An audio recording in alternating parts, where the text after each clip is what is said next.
Muy buenos días, hermanos y hermanas. Sean todos bienvenidos a esta edición dominical de Meditaciones.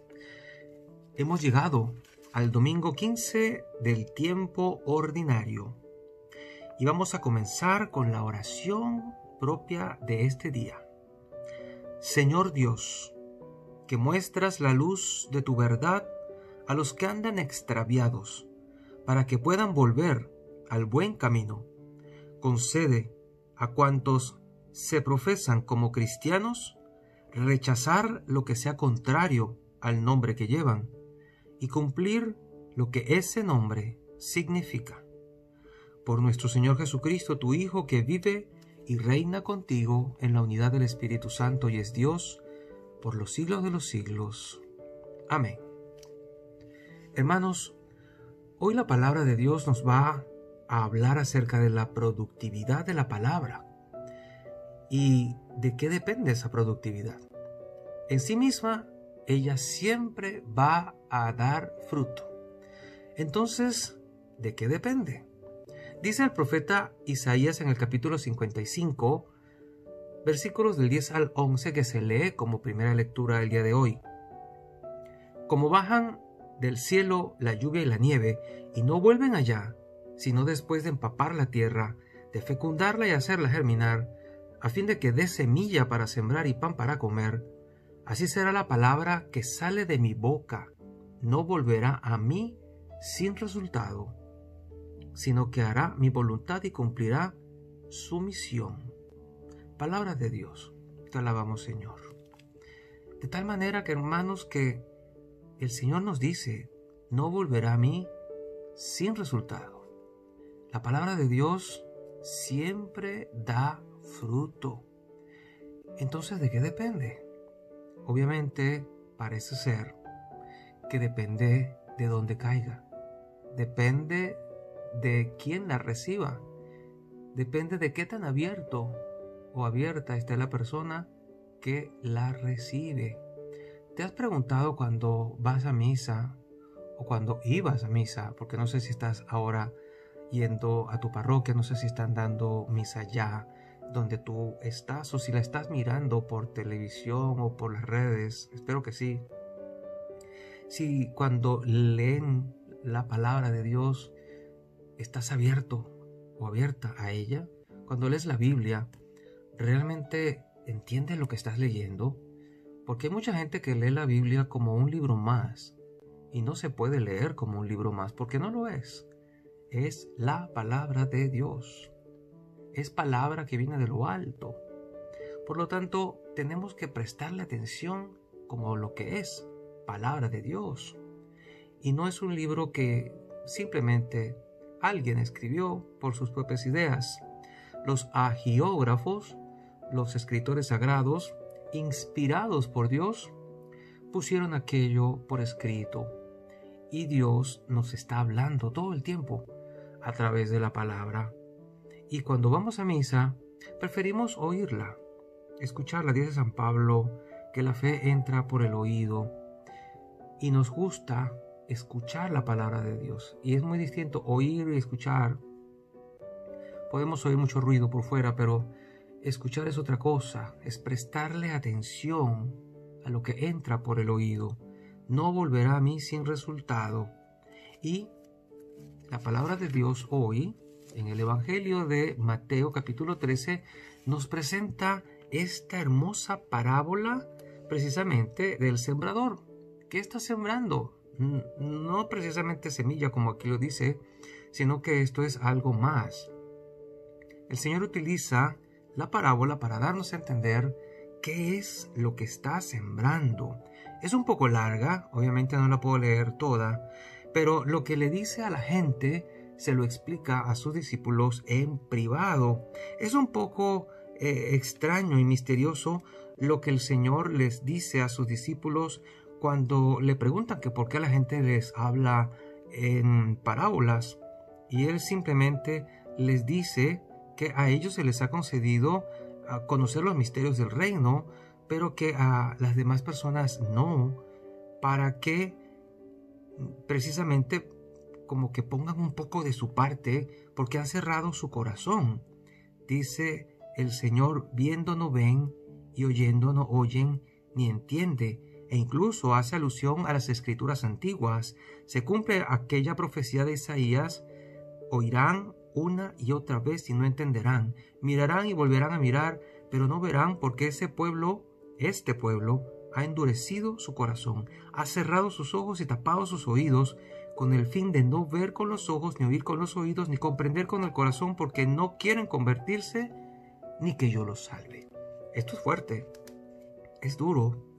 Pensar que un pueblo entero ha cerrado su corazón y sus oídos a la salvación. No quieren.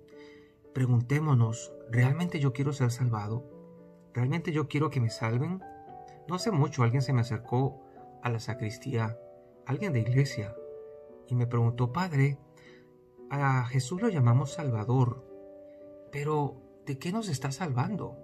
A mí me pareció muy extraño que alguien de iglesia me hiciera esa pregunta.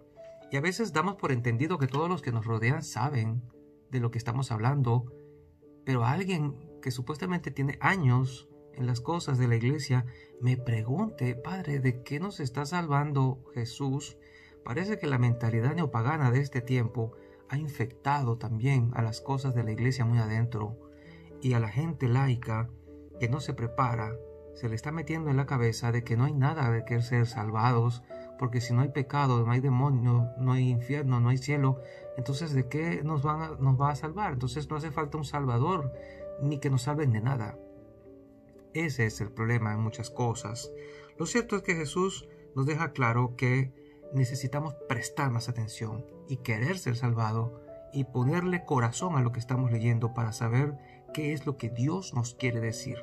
Obviamente nos está hablando de sembrar la semilla, pero pone 4 tipos de situaciones o de terrenos. El primer terreno es, como quien dice, a orilla del camino.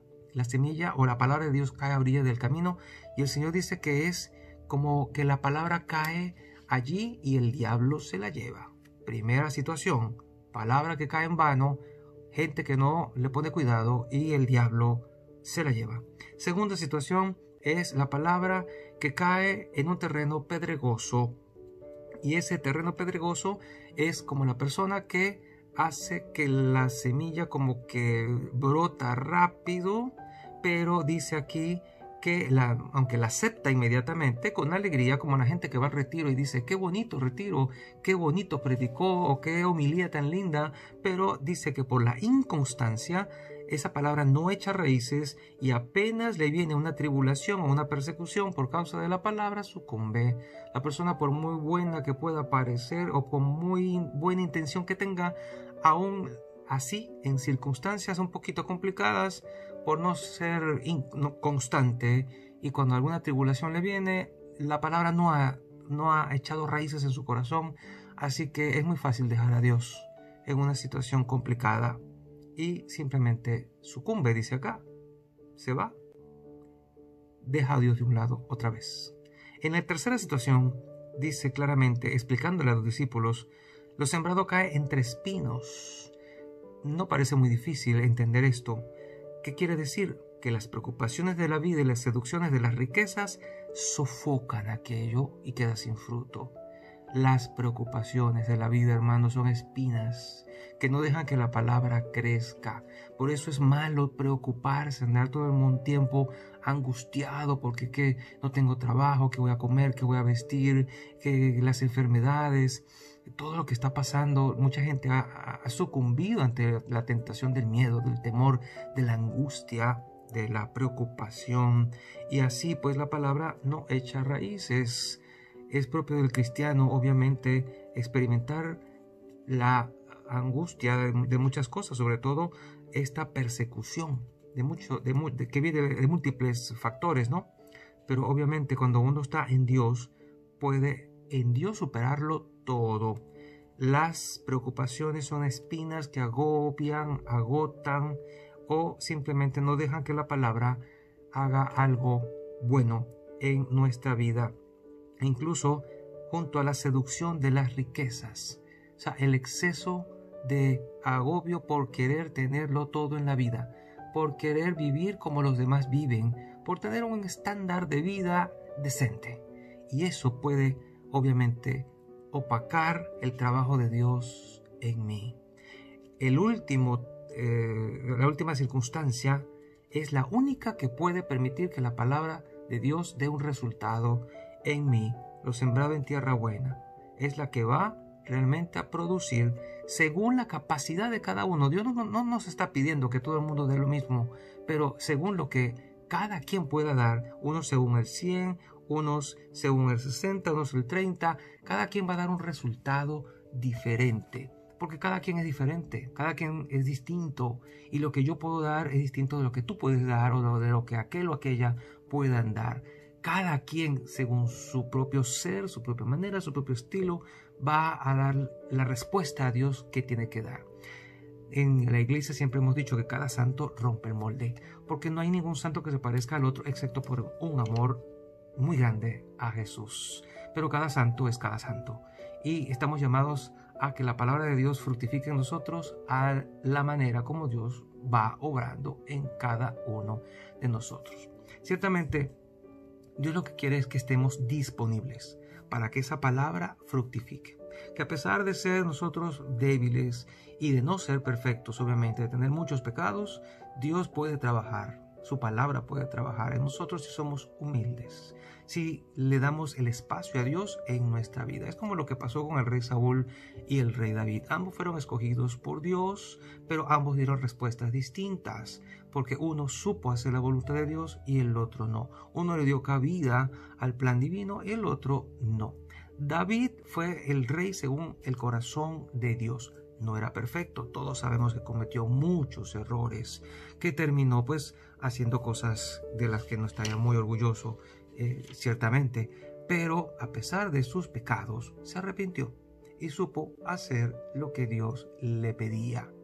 Dios puede trabajar con gente imperfecta si está disponible y dispuesta a hacer la voluntad de Dios, si se arrepiente y sigue haciendo lo que Dios le pide. Esa es la historia de cada quien, de cada uno de nosotros, si tenemos suficiente humildad. Por eso es la madre de todas las virtudes, porque es posible hacer de un pecador empedernido un gran santo, si a pesar de sus muchos errores y pecados, le da a Dios el primer lugar. Un santo no se construye de la noche a la mañana, pero se va haciendo poco a poco cuando le va dando el espacio a Dios y va dando lugar a que la palabra fructifique en su vida.